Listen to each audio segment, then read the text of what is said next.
What's going on, Imperials? It's Emperor Cubone here. No Pokemon region is without its problems. Johto came out when the games were still a bit handicapped, but to this day, the games remain some of the fan favorites out of the entire series.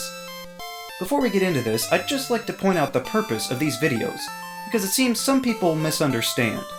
This is not to be a method of complaining about obviously answered questions. Think of it as if I, right now with all of my current knowledge of Pokemon, were to move to the Johto region, but found it bound by seemingly arbitrary rules, whether they're based on the games, animated materials, or even the generations themselves. Some of those things just wouldn't make any sense. Do we understand now? If so, here are the top 6 problems I have with the Johto region. Number 6. Breaking patterns. Sometimes the same things over and over again can be monotonous, so it's good every now and again to shake things up. Johto did this to some extent, but not because they meant to, just because they didn't quite know what they wanted. There doesn't seem to be a cohesive rhyme or reason to the Pokemon that appear here. One could argue that they didn't break the patterns since they had yet to be established, which is why it's so low on the list. But now, looking back through the lenses of all the other generations, there are some pretty clear omissions that can make you scratch your head and wonder what's going on. For instance, where are the fossil Pokemon? Every other game has a pair of fossil Pokemon. Except Alola, but we'll get to that later. It's always a treat to discover what prehistoric Pokemon used to live in the region, but I guess Johto didn't want to give us that pleasure. Another big one is, where's the cocoon Pokemon? No, not you, Pupitar. You're fine, but you don't really count. Both of the early bug Pokemon are only 2 stages. Kalos only had a single bug-type line, and they made sure to have their cocoon stage. There's only 1 new dragon type in the entire region, and it's not in a 3-stage line of actual dragons. It wouldn't even have to be a pseudo-legendary.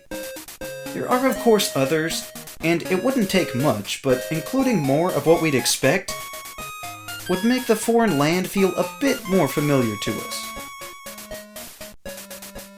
Number 5. Legendaries? Whoa, okay, before you yell at me in the comments, I really like all of the Johto legendaries. Raikou is one of my all-time favorites. My problem is not with any of them specifically, but more with how they play into the story. Or don't. You see, starting in the next games, and continuing on in pretty much every other one after, the evil team is directly pursuing the legendary of the region to use their power. This makes sense as to why the legends of old just happen to be suddenly awakening now. Even in the first games, Mewtwo did have a story with Team Rocket, but it was over at that point, and he's just chilling out in a cave like the other legends. The only reason they appear is because you go out of your way through treacherous labyrinths just to go get them. In Johto, all of the legends are suddenly coming to life, but why? Team Rocket barely seems like a credible threat to their safety, but more on them later. Lugia, or Ho-Oh depending on your version, reappear after much time with the fanfare of their kimono girls, as an actual portion of the story. You were unable to progress until you faced them. This makes sense in later games, as it's directly related to the plot, but as it stands, there seem to be 2 distinctly separate stories in Johto that just so happen to be going on at the same time. Even if you say some nonsense like, the birds sense the presence of a great hero, number 1, I'm pretty sure Lance or somebody else would have that role covered at some point in the last 100 years. Secondly, that doesn't really explain why all of the beasts are suddenly emerging from the burned tower to run around the region as well. Without some great unifying force, or a nefarious plot, it just seems a little too convenient that all of the legendary Pokemon seem to be rising up just for your catching pleasure. Number 4. Bland towns. Johto does have some pretty interesting places. Ecruteak City is a fantastic, unique bit of culture. Violet and Goldenrod can get some mentions too, but outside of that, I hate to say that many of the towns in Johto are fairly bland, and frankly, some are downright boring. Cyanwood is so far out of the way, you basically have to cross an entire ocean just to get there. And when you do, there's nothing. Once you beat the gym, they have to give you Fly just so you can get out of there as quickly as possible. Mahogany Town is called so generously. There's about one house that's there just to be there, where somebody lives, and it's just a wide fork in the road that lets you move on to the clearly more important Lake of Rage.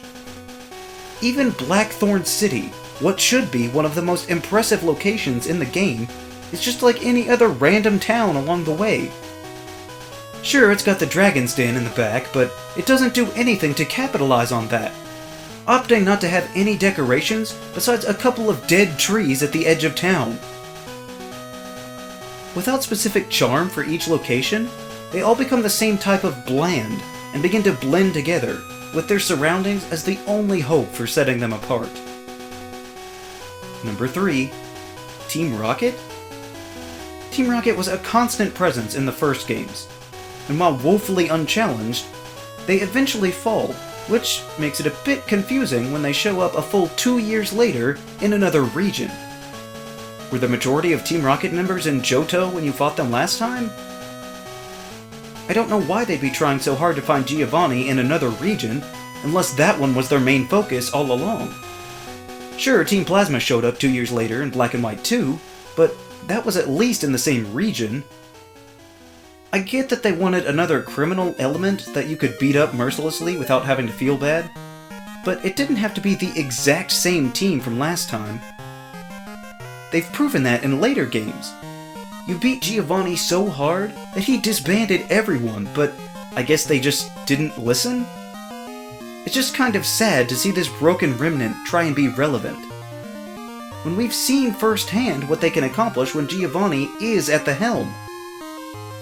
Maybe they hadn't yet considered that they could change the identity of the enemies, but the inclusion of Team Rocket coming back with half-hearted motivations just makes it even more confusing and problematic. Number 2. The Pokégear. Okay, you know what? The standard Pokégear functions are fine, including the map is super nice, and the radio feature is a fun little detail. But this hunk of junk provides one of the most persistent annoyances in any Pokémon game to date. The Pokégear call option basically turns this thing into a cell phone. But whether it's because the people around here are overly friendly or just a bunch of creepers, they try way too hard to give you their number every chance they get. And if you're not paying attention, you'll give it to them. And there's no way to delete them that I've found. There are even some numbers that you are forced to get. But it doesn't seem to matter how many numbers you actually have, you seem to receive calls with the same frequency with only a handful of numbers. Constant phone calls about nothing. Stupid youngster Joey is the poster child for this brand of spewing nonsense with his top percentage Rattata. All these calls make me simply want to ignore the Pokégear altogether, and miss the calls from the people that I actually need to talk to, like the daycare. Yes, you can use this to do rematches with trainers, but you'd be better off just roaming the countryside trying to find them again. It was an interesting idea that would finally become workable with the Pokénav in the next generation, but until then, would you please just leave me alone? Number 1. It can't stand on its own. Gold and Silver are great games, and the remakes are probably my favorite Pokémon games ever. And I hate to be the one to say this, but I don't think it's because of the Johto region. That's part of it, obviously. You couldn't have the games otherwise. But Johto is only half of the package. And the problem there is that I think everybody knows it. If they ever did a game with Johto by itself, people would hate it. They'd be up in arms wondering where the rest of it was. It's not that a new, redesigned, fully 3D Johto couldn't be fun and interesting, but no matter how good it may be on its own, if there was no Kanto attached, there would always be a hollow, nagging feeling that the game is unfinished somehow. None of the other regions have the baggage of being considered half of a game. That's pretty brutal. And as it stands, even half of the Johto Pokédex is comprised of Kanto Pokémon. Take them away, and it's even more apparent how dependent the Johto region really is. They share an Elite Four, for crying out loud. The Johto games are amazingly fun, and we all love them dearly, but we need to ask ourselves the hard questions. Do we love the Johto region that much? Or do we just appreciate the features that they brought to the franchise, and the fact that it's a 2-for-1 deal? Whatever your personal answer, it's what we've come to expect. And if we got anything less than 2 regions, we would feel cheated. The Johto region is forever stuck sharing the spotlight with Kanto. And when the best you can ever hope to be is the good half of a great game, you, my friend, have a problem. So, those are my top 6 Pokemon problems with the Johto region. Which problems do you have with Johto? Let me know down in the comments. Also be sure to leave a like, share this video, and subscribe so that you too can become an Imperial today. And we'll see you around next time!